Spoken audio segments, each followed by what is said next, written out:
আসসালামু আলাইকুম বন্ধুরা। দেখুন আমি কোথায় দাঁড়িয়ে আছি একটা দেওয়ালের পিছনে, আর এই ছবিটা কি আমি এডিট করে নিয়ে গেছি কোথায়।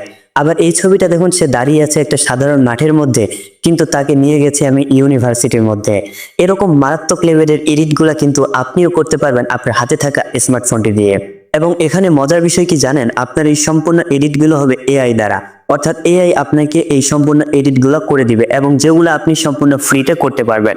এবং এখানে আরো মজার বিষয় হচ্ছে, আপনি সার্চ করে আপনার পছন্দ মতো যে কোনো ব্যাকগ্রাউন্ড আপনার পিছনে লাগাতে পারবেন, যেটা অন্য কোনো অ্যাপস আপনাকে দিবে না।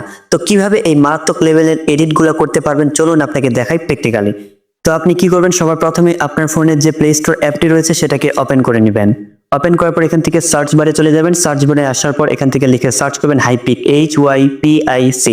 হাইপিক লিখে সার্চ করে দিবেন। তো হাইপিক লিখে সার্চ করার সাথে সাথে দেখতে পাচ্ছেন এই যে হাইপিক অ্যাপটা কিন্তু আমার সামনে চলে এসেছে। তো আপনি অ্যাপসটার লোগোটাকে লক্ষ্য করুন, এই যে অ্যাপের লোগোটা রয়েছে, এই লোগোটা দেখে আপনি এই হাইপিক অ্যাপটাকে ইনস্টল করে নেবেন। তো ইনস্টল করা হয়ে গেলে আপনি অ্যাপটাকে ওপেন করে নেবেন। তারপর এখান থেকে আপনার সামনে অ্যালাউ চাইবে, তো আপনি এখান থেকে এটাকে অ্যালাউ করে দিবেন। আবারও এখান থেকে অ্যালাউ চাইবে, আপনি অ্যালাউ করে দিবেন। আপনার তারপর এখান থেকে এরকম আসতে পারে, তো এটাকে এখান থেকে ক্রস করে দিবেন। তারপর এখান থেকে আবারও অ্যালাউ চাইতেছে, তো এখান থেকে আমি আবারও অ্যালাউ করে দিচ্ছি। তো আপনার এখান থেকে যতগুলো অ্যালাউ চাইবে আপনি সবগুলাকে এখান থেকে অ্যালাউ করে দিবেন। তারপর এখান থেকে দেখতে পাচ্ছেন এই যে একটা অপশন রয়েছে অল ফটোজ। তো আপনি কি করবেন, এই যে অল ফটোজ অপশনটা রয়েছে, তো আপনি এটার উপর এখান থেকে ক্লিক করবেন। ক্লিক করার পর এখান থেকে আপনার ফোনের যে গ্যালারিতে যত সব ছবি রয়েছে সবগুলোই কিন্তু এখান থেকে শো করবে। তো এখন এখান থেকে আমি আপনাদেরকে একটা ছবি এডিট করে দেখাবো। তো এর জন্য কি করব, আমি এখান থেকে আমার একটা যে কোনো ছবিকে সিলেক্ট করে নিচ্ছি। আপনিও আপনার যে ছবিটাকে এডিট করতে চান সেই ছবিটা এখান থেকে সিলেক্ট করে নেবেন। তো আমি আমার এই ছবিটাকে এখান থেকে সিলেক্ট করছি। তো ছবিটাকে সিলেক্ট করার পর আপনাকে এরকম একটা ইন্টারফেসে নিয়ে আসবে। তো এখান থেকে আপনি নিচের দিকে একটা অপশন পেয়ে যাবেন, এই যে অ্যাডজাস্ট। তো আপনি কি করবেন, এই যে অ্যাডজাস্ট নামে অপশনটা রয়েছে এটার উপর এখান থেকে ক্লিক করবেন। তারপর এখান থেকে এই যে ক্রপ নামে অপশনটা রয়েছে, তো আপনি এই যে ক্রপের উপর ক্লিক করবেন। তো ক্রপে ক্লিক করার পর আপনি ছবিটাকে উপরে নিচে এবং দুই সাইডে ক্রপ করে দিবেন। তো আমি যেভাবে ক্রপ করতেছি আপনারা ঠিক এইভাবে এটাকে ক্রপ করে দিবেন। তো নিচের দিকেও একটু ক্রপ করবেন। তারপরে এই যে সাইডে অর্থাৎ ছবিটা রেখে বাকি যে জায়গাগুলো রয়েছে ফাঁকা জায়গাগুলো সেগুলো সম্পূর্ণ আপনি ক্রপ করে দিবেন।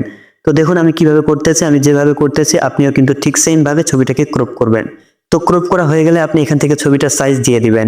তো এখান থেকে আপনি ছবিটার সাইজ হচ্ছে 3:4 অথবা 4:3 দিতে পারেন। তো আপনাকে সাজেস্ট করবো আপনি এখান থেকে 3:4 দিবেন, এটা দিলেই আপনার ছবিটা বেটার হবে। তো আমি এখান থেকে 3:4 দিয়ে দিলাম। তারপর এখান থেকে এই যে ছবিটাকে ঠিক মতো এভাবে বসিয়ে দিলাম। তারপর আপনি এখান থেকে কি করবেন, এখান থেকে আপনি নিচে একটা অপশন দেখতে পাবেন এআই এক্সপ্যান্ড। তো আপনি কি করবেন, এই যে এআই এক্সপ্যান্ড অপশনটা রয়েছে এটার উপর ক্লিক করবেন। তো ক্লিক করার পর আপনাকে এরকম একটা ইন্টারফেসে নিয়ে আসবে। তো এখান থেকে আপনি কি করবেন, এই যে অপশনটা রয়েছে এটার উপর আপনি আপনার ছবিটার ব্যাকগ্রাউন্ডে কি লাগাতে চান সেটা এখান থেকে লিখে দিবেন। যেমন আমি যদি আমার ছবিটার পেছনে হচ্ছে গাছপালা, তারপরে নদী, তারপর হচ্ছে পাখির ছবি দিতে চাই, তাহলে আমি এখান থেকে এগুলো লিখে দিব। তো চলুন আমি এখান থেকে লিখি ট্রি, TREE, তারপরে যদি লিখি রিভার, তারপরে যদি লিখি হচ্ছে বার্ডস। তো আমি এখান থেকে লিখলাম ট্রি, রিভার অ্যান্ড হচ্ছে বার্ডস। তো আমার ছবিটার পিছনে আমি হচ্ছে চাচ্ছি যে কোনো একটা নদীর ছবি থাকবে, তারপরে হচ্ছে পাখির ছবি, তারপরে হচ্ছে কোনো গাছপালার ছবি থাকবে। তো আপনি আপনার ছবিটার পেছনে যেই জিনিসগুলো লাগাতে চান, আপনি যদি কোনো বনের ছবি বা গাছপালার ছবিতে লাগাতে চান আপনি ওইগুলা লিখবেন। এক কথায় আপনি আপনার ছবি ব্যাকগ্রাউন্ডে যেগুলো লাগাতে চান সেগুলো আপনি এখান থেকে ইংরেজিতে লিখবেন। তো লেখা হয়ে গেলে আপনি এখান থেকে অ্যালাউ নামে অপশনটা পেয়ে যাবেন। তো আপনি অ্যালাউ এর উপর ক্লিক করবেন।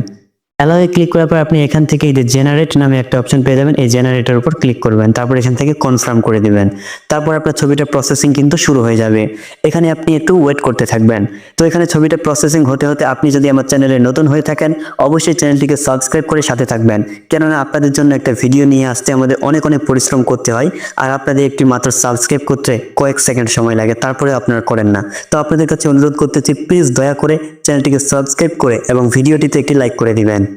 তো প্রসেসিং হওয়ার সাথে সাথে দেখতে পাচ্ছেন আমার ছবিটার যে ব্যাকগ্রাউন্ডটা ছিল সেটা কিন্তু সম্পূর্ণরূপে চেঞ্জ হয়ে গেছে।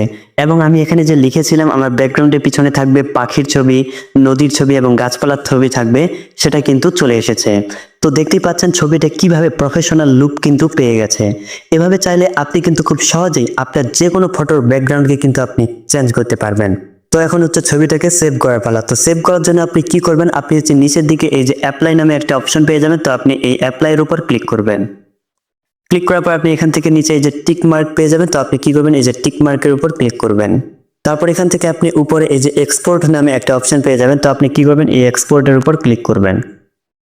তো ক্লিক করার সাথে সাথে কিন্তু দেখতে পাচ্ছেন আমার ছবিটা কিন্তু সেভ হয়ে গেছে।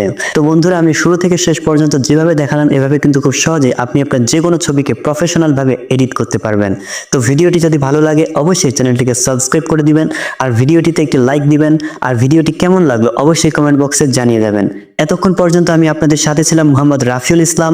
এতক্ষণ পর্যন্ত আমার সাথে থাকার জন্য ধন্যবাদ। দেখা হবে আবারও নতুন কোনো ভিডিও নিয়ে।